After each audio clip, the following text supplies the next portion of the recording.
Hey guys, I thought I'd make a quick video showing you how to install the Java JDK, basically the development kit for whenever you're going to use something like NetBeans or Eclipse.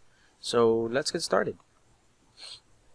So the first thing we're going to do is we're going to go to Google. I already have this pulled up, and we're going to go look for Java JDK, and then we're going to go look for the latest version. You could use Development Kit 8. I'm going to download Development Kit 12, and that's the one that I'm going to install. And I already have it downloaded, so all you really have to do is accept license agreement down here, and then if you're running Linux or Mac OS, you do those, but I'm running Windows, so, and the one I'm running is a 64-bit version. If you're running a 32-bit version of Windows, you're going to have to get Development Kit 8, because they don't have it yet for Development Kit 12. Anyway, so you click on this, it'll download for you. I already have it downloaded, so I'm gonna go ahead and get that started.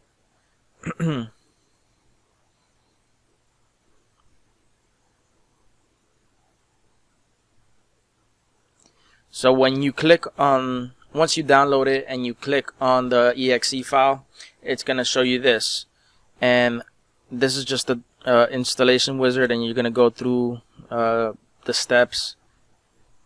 Take note of this path right here, because we're gonna need it for the JDK home, which we're gonna set as an environment variable here in a little bit. Okay, so the install is done.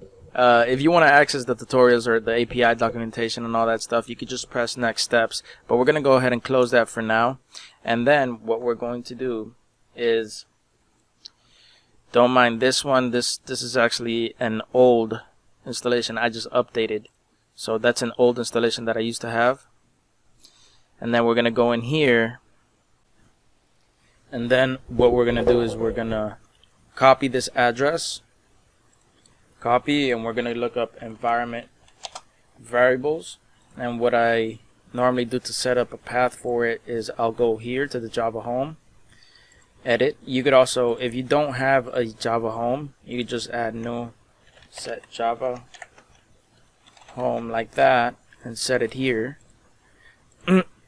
But because I already have it there, I'm not going to do that. Or if you do have a previous Java home, you could just update it by clicking edit and then going here. What you can do, apart from putting the Java home, is you could get into the Java bin, so you could access all the exe files from command prompt. So what we're going to do is we're going to go into the bin, we're going to grab this, and then we're going to pull up the environment variables again, and we're going to go down to your system variables, and at the paths variable, we're going to edit it, and we're going to add, we can set a new one and just add it here. I'm not going to do that because I already have it, and I previously updated it to this. So if not, if you have a previous one, you could just edit it, paste it, put it in there, and then that's it. You have access to the JDK bin from your command prompt. That's what these paths are for, so you can use them from the command prompt. Okay.